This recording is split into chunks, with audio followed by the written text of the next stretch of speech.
Millaisia asioita sä oot huomannut näiden yhdistelmäkoneiden käytössä? Joo. Aika usein se jätti lattialle raitoja. Mietitään siihen ratkaisu. Mä voisin uskoa, että semmonen löytyy. Yhdistelmäkoneen käyttämiseen liittyy 4 vaihetta. Koneen käyttökuntoon laittaminen, irtolian poistaminen lattialta, koneen käyttäminen ja lopuksi koneen puhdistus ja huolto. Aloitetaan koneen käyttökuntoon laittamisesta.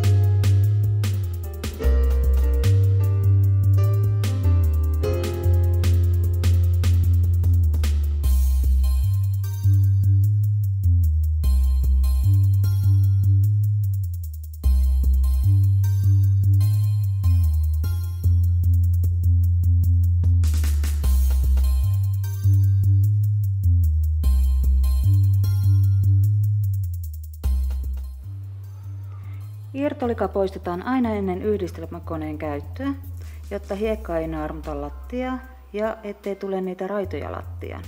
Jos lattialla on pölyä, kertyy se imusuulakkeeseen ja estää likaveden poistumisen lattialta. Ai, sekö sen aiheuttaa? Juu, jos niin pääsee käymään, niin kannattaa pysähtyä ja pyyhkäistä siivouspyyhkeellä imusuulake.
No niin pareiksi, nyt on sun vuoro.